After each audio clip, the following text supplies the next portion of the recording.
নমস্কার। আচার্য প্রফুল্লচন্দ্র রায় তাঁর আত্মচরিত গ্রন্থে ভারতীয় মানে ব্রিটিশ গভর্নমেন্টের অধীনস্থ পরাধীন ভারতে সেই সময়ে যে সমস্ত শিল্প, কলকারখানা, ব্যবসা বাণিজ্য গড়ে ওঠার চেষ্টা করছিল, কয়েকজন লড়াকু মানুষের হাত ধরে, সেগুলো সম্পর্কে তিনি তাঁর আত্মচরিতের মধ্যে কিছু কিছু করে স্মৃতিচারণ করেছেন। ব্রিটিশ গভর্নমেন্ট তাদের দেশের, তাদের ব্যবসায়ীদের, তাদের শিল্পপতিদের স্বার্থ রক্ষার জন্য ভারতীয় ব্যবসার, ভারতীয় শিল্পের, ভারতীয় কলকারখানার কিভাবে ক্ষতি সাধন করছেন আইনের মাধ্যমে, সেই সম্পর্কেও তিনি বলছেন। বিশেষত ভারতবর্ষে, পরাধীন ভারতবর্ষে যে জাহাজ শিল্প এবং পোতাশ্রয়গুলি, সেগুলিকে কিভাবে ব্রিটিশ গভর্নমেন্ট তার আইনের দ্বারা, তার পক্ষপাতিত্ব সুলভ আচরণের দ্বারা কিভাবে ক্ষতি সাধন করেছেন বা করছিলেন, সেটার বিস্তৃত বিবরণ তিনি দিচ্ছেন তার লেখার মধ্য দিয়ে।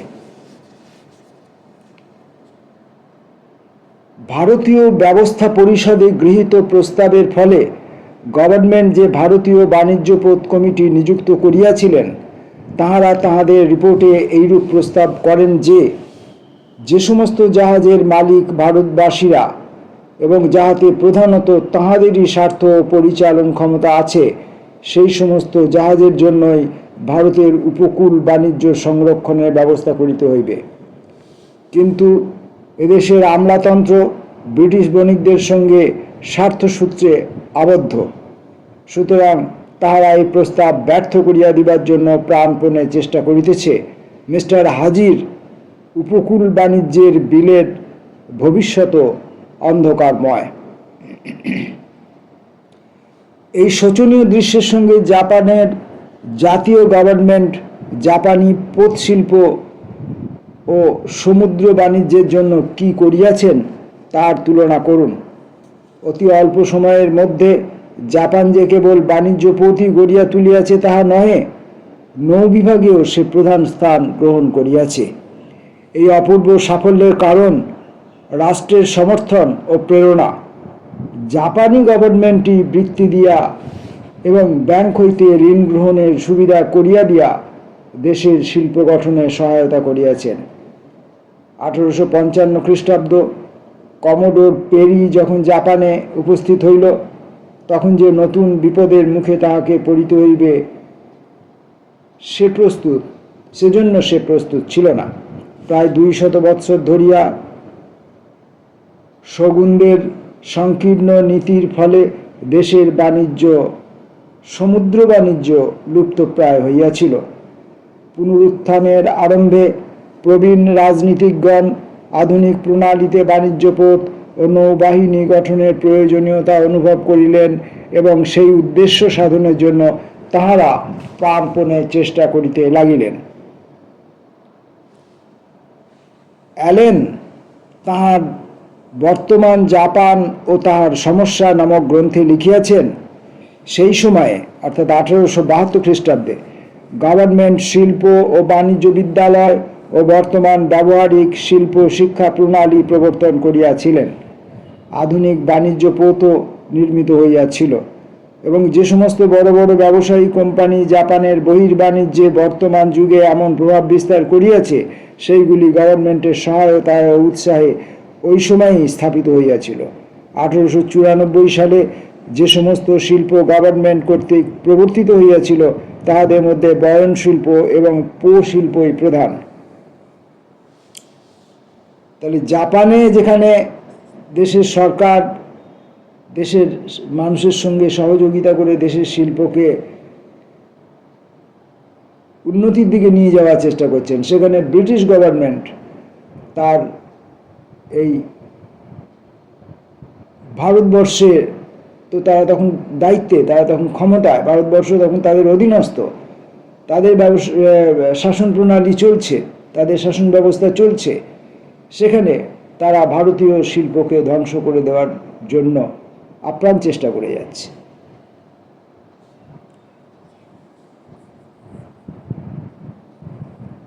পরবর্তীকালে সংরক্ষণ শুল্ক ও বৃত্তি দ্বারা জনসাধারণের মধ্যে শিল্প প্রচেষ্টায় উৎসাহ দেওয়া হয় এবং গভর্নমেন্ট যে সমস্ত শিল্প প্রতিষ্ঠা করিয়াছিলেন সেগুলির পরিচালন ভার ক্রমে ক্রমে দেশবাসীর উপর অর্পিত হয়। জাপানে গভর্নমেন্ট যদিও কতগুলি শিল্পের পরিচালনা ভার ছাড়িয়া দিয়াছিলেন, তথাপি এগুলিকে গভর্নমেন্ট সাহায্য করিতেন। জাপান সরকার বেসরকারীকরণ করে দিয়েছেন, তার দায়িত্ব জনগণের হাতে দিয়ে দিয়েছেন বা কতগুলি প্রতিষ্ঠানের হাতে দিয়ে দিয়েছেন, কিন্তু তার পরিচালন ভার ছেড়ে দেওয়ার পরেও গভর্নমেন্ট তাদেরকে সাহায্য সহযোগিতা চালিয়ে যাচ্ছিলেন। 1899 সালে জাপান শিল্প সংরক্ষণ সম্বন্ধে স্বাতন্ত্র্য নীতি অবলম্বন করে এবং প্রধান প্রধান শিল্পগুলিকে সংরক্ষণ শুল্ক দ্বারা রক্ষা করিবার ব্যবস্থা করে। 1896 সালে পোত শিল্প ও বাণিজ্য পোতগুলিকে সরকারি বৃত্তি দেওয়ার ব্যবস্থা অবলম্বিত হয়। 1910 সালে এই ব্যবস্থা কিয়ৎ পরিমাণে সংশোধিত হয় বটে, কিন্তু এখনও উহা বলবৎ আছে। গত ইউরোপীয় যুদ্ধের সময় পৃথিবীতে বাণিজ্য পথের সংখ্যা হ্রাস হয় এবং জাপান এই সুযোগে নিজেদের বাণিজ্য পথের সংখ্যা বৃদ্ধি করে। এইরূপে যে জাপানকে 20 বছর পূর্বেও বিদেশি জাহাজের সাহায্যে বহির্বাণিজ্য চালাইতে হইত, সেই জাপান প্রশান্ত মহাসাগরের উপকূলস্থ সমস্ত দেশ বাণিজ্য ব্যাপারে প্রধান স্থান অধিকার করে। যে জাপানকে 20 বছর আগেও অন্য দেশের জাহাজ, তার শিল্প, তার ব্যবস্থার উপর নির্ভর করতে হতো, সেই জাপান উপকূলস্থ প্রশান্ত মহাসাগরের উপকূলস্থ সমস্ত দেশের মধ্যে প্রধান স্থান অধিকার করে 20 বছরের মধ্যে। 50 বছর পূর্বে জাপানে কতগুলি ছোট ছোট জাহাজ মাত্র তৈরি হইত, কিন্তু বর্তমানে জাপানের কারখানায় প্রথম শ্রেণীর সমুদ্রগামী জাহাজ ড্রেডনট এবং রণতরী তৈরি হইতেছে। জাপানের পোত শিল্প গঠনের পক্ষে অনেক প্রাকৃতিক বাধা বিপত্তি আছে। তাহাতে খনিতে উৎপন্ন লৌহ কয়লা নিকৃষ্ট শ্রেণীর। সে তাহার পিণ্ড লৌহ আমেরিকা এবং ভারতবর্ষের টাটা কোম্পানি ও ইন্ডিয়ান আয়রন ও স্টিল কোম্পানি হইতে আমদানি করে এবং তাহা হইতে নিজেদের জাহাজ তৈরির উপযোগী ইস্পাত নির্মাণ করে। এই বিষয়ে জাপানের অপেক্ষা ভারতের অবস্থা অনেক ভালো, কিন্তু তাহার দুর্ভাগ্য এই যে তার নিজের স্বার্থের সঙ্গে তার বিদেশি প্রভুদের স্বার্থের সংঘাত হয় এবং তজ্জন্য তার স্বার্থকে বিসর্জন দিতে হয়। জাপানের তুলনায় আমেরিকা বর্তমান জগতের রাষ্ট্রসমূহের মধ্যে অনেক বেশি উন্নতিশীল। তৎসত্ত্বেও আমেরিকা তাহার পোত শিল্পের প্রসারের জন্য কিরূপ চেষ্টা করিতেছে তা লক্ষ্য করিবার বিষয়। এ সম্বন্ধে স্যার আর্কিবাল্ড হার্ডের মন্তব্য আমরা নিম্নে উদ্ধৃত করিতেছি।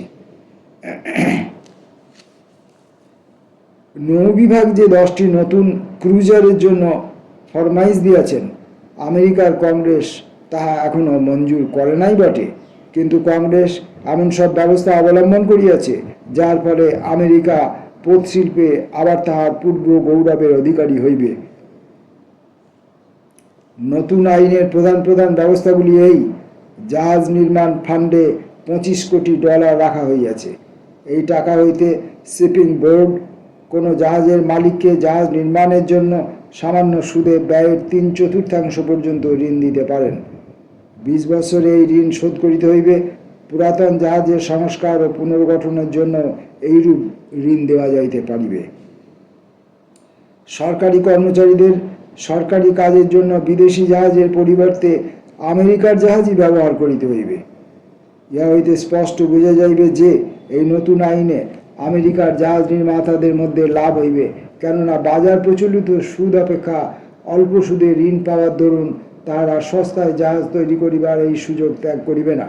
বিশেষজ্ঞরা বলেন, আগামী 10 বছরের মধ্যে আমেরিকা তাহার বাণিজ্য পথের সংখ্যা বৃদ্ধি করিবার জন্য $500 কোটি ব্যয় করিবে। Mister VJ Patel Scindia steam navigation কোম্পানির একখানি নতুন জাহাজের উদ্বোধন উপলক্ষে যে মন্তব্য প্রকাশ করেন, সেই প্রসঙ্গে সেটি উল্লেখযোগ্য। এমন এক সময় ছিল যখন ভারতবাসী কর্তৃক নির্মিত ও পরিচালিত প্রথম শ্রেণীর ভারতীয় জাহাজ মূল্যবান ভারতীয় পণ্য দূর দূরান্তরে বিদেশে বহন করিয়া লইয়া যাইত। সকলেই জানেন কতগুলি ঘটনার সমবায়ে ভারতের সেই পথশিল্প ধ্বংস হইয়াছে এবং ভারতের পক্ষে এখন বাণিজ্য পথ বিষয়ে তাহার পূর্বগৌরব পুনরাধিকার করা অত্যন্ত কঠিন হইয়া পড়িয়াছে। ইহাও লক্ষ্য করিবার বিষয় যে গত 50 বৎসরের মধ্যে ভারতে কয়েকটি ভারতীয় জাহাজ কোম্পানি স্থাপিত হইয়াছিল, কিন্তু সেগুলির অস্তিত্ব লোপ হইয়াছে। এ সম্বন্ধে বর্তমানে কিছু না বলাই ভালো। মিস্টার প্যাটেল অতঃপর সিন্ধিয়া স্টিম নেভিগেশন কোম্পানির ইতিহাস বিবৃত করেন এবং বিদেশি কোম্পানিরা কিরূপে ভাড়া হ্রাস করিয়া উহার বিরুদ্ধে যুদ্ধ করিয়াছিলেন তাহাও বলেন। কোম্পানি 6খানি আধুনিক মালবাহী জাহাজ তৈরি করিতে চাইয়াছিলেন, কিন্তু এই ইচ্ছা তাহাদের ত্যাগ করিতে হয়। স্টিমার তৈরির জন্য কোম্পানি অর্ডার দিতে পারিলেন না, কেননা ট্রেড ফ্যাসিলিটিজ কমিটি তাহাদের গ্যারান্টি দিবার জন্য দরখাস্ত অগ্রাহ্য করিলেন। যাহারা ইংল্যান্ড ও ভারতের মধ্যে সৌহার্দ্য কামনা করেন তাহাদের পক্ষে এই ব্যাপারটি বড়ই দুঃখদায়ক। ট্রেড ফ্যাসিলিটিজ কমিটি তাহাদের 2,10,00,000 পাউন্ডের ফান্ড হইতে বিদেশি জাহাজ কোম্পানিগুলিকে 22.25 লক্ষ পাউন্ড দিতে পারিলেন। এখানে আছে 22.1/4, মানে 22 লক্ষ এবং 1 লক্ষের 4 ভাগ, মানে ওই 0.25, তাহলে 22.25 লক্ষ পাউন্ড দিতে পারিলেন। কিন্তু ব্রিটিশ সাম্রাজ্যেরই অন্তর্ভুক্ত ভারতের একটি জাহাজ কোম্পানির জন্য মাত্র 2.5 লক্ষ পাউন্ডও দিতে পারিলেন না, অথচ ভারত ইংল্যান্ডকে গত মহাযুদ্ধে জয়লাভে অশেষ প্রকারে সহায়তা করিয়াছে। সমুদ্র তীরবর্তী প্রত্যেক দেশের গভর্নমেন্ট যখন নিজের জাতির বাণিজ্য পথ গড়িয়া তুলিবার জন্য সর্বপ্রকারে সহায়তা করিতেছেন, তখন ভারতবাসীরা কি আশা করিতে পারে না যে তাহাদের গভর্নমেন্টও এই মহান শিল্পটি প্রতিষ্ঠা করিবার জন্য সহায়তা করিবেন? ভারত গভর্নমেন্ট কর্তৃক নিযুক্ত বাণিজ্য পথ কমিটি প্রস্তাব করিয়াছেন যে অন্যান্য দেশের উপকূল বাণিজ্য যেমন তাহাদের নিজেদের জাহাজের জন্যই সংরক্ষিত, ভারতের উপকূল বাণিজ্য তেমনি ভারতীয় জাহাজের জন্যই সংরক্ষিত থাকিবে। কিন্তু ভারত গভর্নমেন্ট এই সামান্য প্রস্তাবটিও এই পর্যন্ত কার্যে পরিণত করিলেন না। সুতরাং গভর্নমেন্টের এই ভাবগতিক দেখিয়া এদেশের লোকেরা যে হতাশ হইবে তাহার বিচিত্র কি? সমুদ্রপথে ভারতের বিপুল বহির্বাণিজ্যের কথা আমি স্থলে বলিতেছি না, উহার সঙ্গে ভারতীয় জাহাজের কোনো সম্বন্ধ নাই বলিলেই চলে। পোতবাহী পণ্যের জন্য ভারত যে ভাড়া দেয় তার পরিমাণ বার্ষিক প্রায় 3.5 কোটি থেকে 4 কোটি পাউন্ড হইবে। ইহার প্রধান অংশই বিদেশি জাহাজ কোম্পানিগুলি পায়। ভারতবাসীরা যে এই অর্থে যতটা সম্ভব নিজেদের দেশেই রাখিয়া দেশবাসীর আর্থিক দুর্দশার কিয়ৎ পরিমাণ লাঘব করিতে চেষ্টা করিবে, ইহাই স্বাভাবিক। দি মুসলমান পত্রিকা 1928-21 অক্টোবর হইতে উদ্ধৃত নিম্নলিখিত বিবৃতি হইতে এই বিষয়টি আরও সুস্পষ্ট হইবে। ব্যবস্থা পরিষদে মিস্টার M.N. হাজির উপকূল বাণিজ্য বিলের যখন আলোচনা হইতেছিল,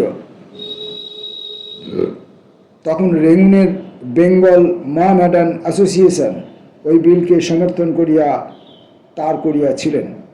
এই আইনের প্রয়োজনীয়তা বুঝাইতে গিয়া তারা কয়েকটি দৃষ্টান্ত প্রদর্শন করিয়াছিলেন। নবগঠিত স্বদেশী company Bengal Burma steam navigation company limited জাহাজ চট্টগ্রাম ও রেঙ্গুনের মধ্যে যাতায়াত করিতেছিল, কিন্তু বিদেশি জাহাজ কোম্পানিগুলি অত্যধিক ভাড়া কমাইয়া এই দেশীয় জাহাজ কোম্পানির সঙ্গে অবৈধ প্রতিযোগিতায় অবতীর্ণ হয়। 1905-06 সালে স্বদেশী আন্দোলনের সময় প্রতিষ্ঠিত Bengal steam navigation company limited বিদেশি জাহাজ কোম্পানিগুলির এইরূপ অবৈধ প্রতিযোগিতায় কিভাবে উঠিয়া যায় তাহাও সকলেই জানেন। ভারতের উপকূল বাণিজ্য ভারতীয় জাহাজের জন্য সংরক্ষিত করা একান্ত প্রয়োজন হইয়া পড়িয়াছে। আমাদের পাঠকেরা জানেন যে বিদেশি জাহাজ কোম্পানিগুলির বেঙ্গল বর্মা স্টিম নেভিগেশন কোম্পানিকে পরাজিত করিবার জন্য চট্টগ্রাম ও রেঙ্গুনের মধ্যে তাহাদের যাত্রী ভাড়ার হার 14 টাকা হইতে 4 টাকাতে নামাইয়াছিল। এই নতুন স্বদেশী শিল্পকে ধ্বংস করিবার জন্য তাহারা এইরূপ ভয়ও দেখাইয়াছিল যে যাত্রী ভাড়া তাহারা একেবারেই তুলিয়া দিবে। আরেকটি বিদেশি জাহাজ কোম্পানির বেঙ্গল বর্মা স্টিম নেভিগেশন কোম্পানির প্রধান প্রতিষ্ঠাতা মৌলভী আব্দুল বারী চৌধুরীর সঙ্গে আর এক দিক দিয়া অবৈধ প্রতিযোগিতা করিতেছে। চৌধুরী সাহেবের লঞ্চ এতদিন যেসব নদীতে যাতায়াত করিত, ওই বিদেশি কোম্পানি সেই সব স্থানে তাহাদের লঞ্চ চালাইতে আরম্ভ করিয়াছে। উহার উদ্দেশ্য বেঙ্গল বর্মা স্টিম নেভিগেশন কোম্পানির প্রধান কর্মকর্তার আর্থিক ক্ষতি যদি করা যায়, তবে তাহার ফলে কোম্পানিটিও ফেল পড়িয়া যাইবে। আমি নিজে আরেকটি দেশীয় স্টিম নেভিগেশন কোম্পানির সহিত যুক্ত আছি। এই কোম্পানিটি ছোট, আমাদের ঠিক পূর্বোক্ত রূপ বাধা বিঘ্নের সম্মুখীন হইতে হইয়াছে। গত 22 বছরে এই কোম্পানির প্রায় 2 লক্ষ টাকা লোকসান হইয়াছে। এই কোম্পানির লাইনের ভাড়া ছিল 1 টাকা, কিন্তু একটি শক্তিশালী ব্রিটিশ কোম্পানি আমাদের সঙ্গে পাল্লা দিয়া ওই লাইনে স্টিমার চালাইতে লাগিল এবং ভাড়া কমাইয়া মাত্র 1 আনা করিল। কিন্তু কোম্পানির 2-3 জন ডিরেক্টর স্বদেশী শিল্পের প্রতি অনুরাগবশত সমস্ত ক্ষতি অকাতরে সহ্য করিয়াছিলেন, নতুবা কোম্পানিটি বহুদিন পূর্বেই উঠিয়া যাইত। হিসাব করিয়া দেখা যাইতেছে যে গত 25 বৎসরে 20টির অধিক ভারতীয় জাহাজ কোম্পানি একুনে প্রায় 10 কোটি টাকা মূলধন লইয়া ভারতের উপকূলে ব্যবসা চালাইতে চেষ্টা করিয়াছে, কিন্তু তাহাদের অধিকাংশই ব্রিটিশ কোম্পানিগুলির ভাড়া হ্রাসের প্রতিযোগিতায় কারবার গোটাইতে বাধ্য হইয়াছে। ইহা হইতে দেখা যাইতেছে যে ব্রিটিশ গভর্নমেন্ট এই স্বদেশী শিল্পের ধ্বংস সাধনে যথাশক্তি সহায়তা করিয়াছেন। নিম্নধৃত বিবৃতিগুলি হইতে এ বিষয়ে আরও অনেক কথা জানা যাইবে। কোর্টের চক্ষে সর্বাপেক্ষা গুরুতর অপরাধ হইয়াছিল লর্ড ওয়েলেসলির ভারতীয় ব্যবসা বাণিজ্যকে উৎসাহ প্রদানের নীতি। এই নীতির ফলে ভারতীয় বাণিজ্য প্রোত গড়িয়া উঠিতেছিল এবং ভারতীয় বাণিজ্য সঙ্গে সঙ্গে বৃদ্ধি পাইতেছিল, কিন্তু ইস্ট ইন্ডিয়া কোম্পানি তাহাদের অদূরদর্শী সংকীর্ণ নীতির দ্বারা চালিত হইয়া গভর্নর জেনারেলের এই উদার নীতির মর্ম বুঝিতে পারেন নাই, এবং যদিও ব্রিটিশ পার্লামেন্টের মন্ত্রিমণ্ডল তাহাকে সমর্থন করিয়াছিলেন, তথাপি কোম্পানির কোর্ট অফ ডিরেক্টরস এবং মালিকগণ তাহার বিরুদ্ধে তীব্র নিন্দাসূচক প্রস্তাব গ্রহণ করিয়াছিলেন।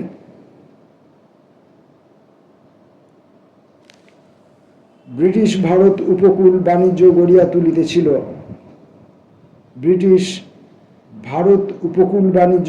তুলিতেছিল। কিন্তু সুয়েজ খাল খোলা হইলে জাহাজি ডাকের ঠিকাদার P&O কোম্পানিকে খালের ভিতর দিয়া স্টিমার লইয়া ইউরোপ সমুদ্রে চালাইতে হইল। এইরূপ অবস্থায় লিডেন হল স্ট্রিটের ডিরেক্টরগণ সিদ্ধান্ত করিলেন যে তাহাদের জাহাজ অতঃপর ইউরোপীয় নাবিকগণ দ্বারা চালিত হইবে। ভারত হইতে চীন এবং চীন হইতে জাপান, কেবল এইসব স্থানে ভারতীয় লস্করগণ জাহাজ চালাইতে পারিবে। কিন্তু এই পরিবর্তনের ফলে ঘোর অনিষ্ট হইল। ব্রিটিশ নাবিকগণের দুর্বিনীত বিদ্রোহী ভাব এবং মাতলামি প্রকট হইয়া পড়িল এবং নতুন ব্যবস্থায় বিশৃঙ্খলা ঘটিতে লাগিল। 1 বৎসরের অভিজ্ঞতার ফলে এই ব্যবস্থা পরিত্যক্ত হল।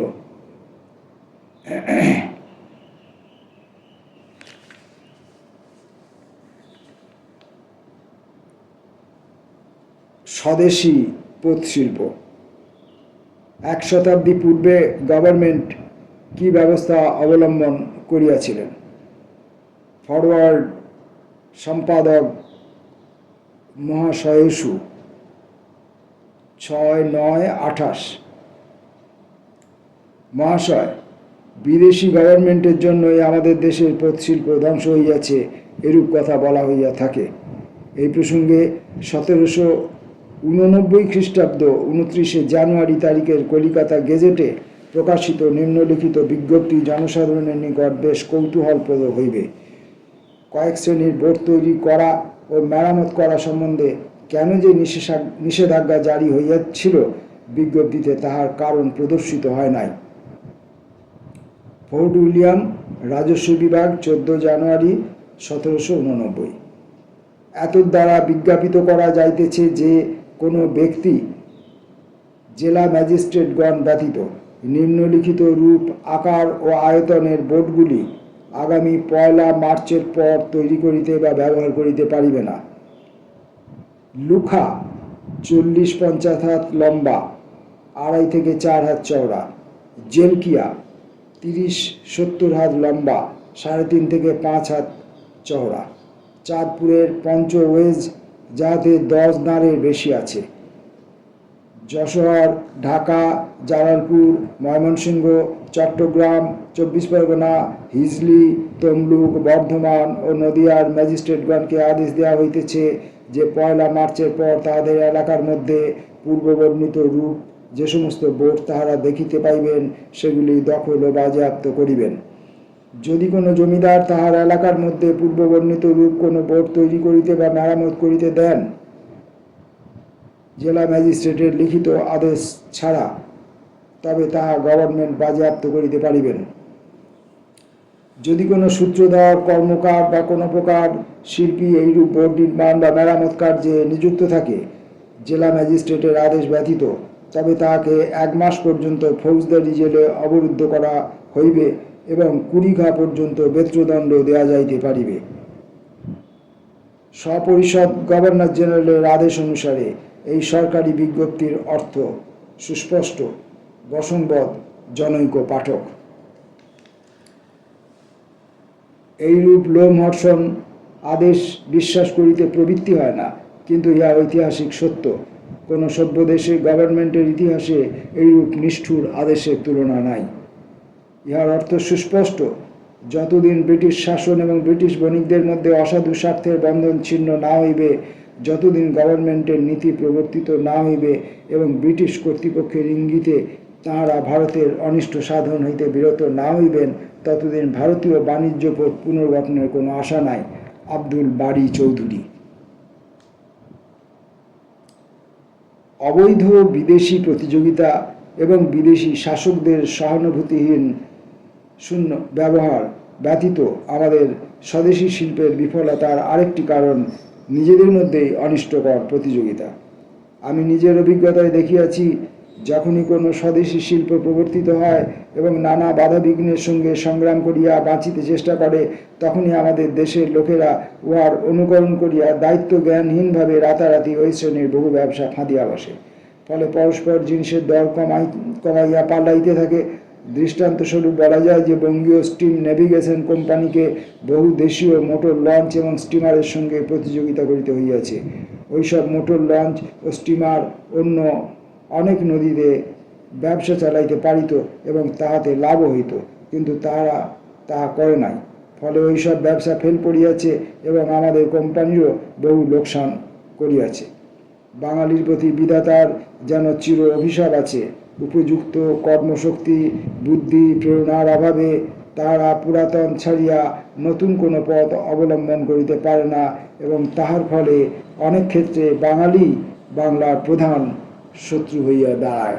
এটি হলো শেষ পর্যন্ত অন্তিম কথা, যে বাঙালি বাঙালির শত্রু। এখন এই 2026 সালে বাংলার বিধানসভা ভোটের সময়ও আমরা সেটা প্রত্যক্ষ করছি, হাড়ে হাড়ে টের পাচ্ছি, বাঙালি বাঙালির শত্রু, এবং সারা জীবন ধরে সেটা প্রত্যক্ষও করেছি। আমরা সামান্য নগণ্য মানুষ, আমাদের কী বা করণীয় থাকতে পারে জানি না। হয়তো কোনো একদিন কোনো করণীয় ব্যবস্থা আমরা অবলম্বন করব।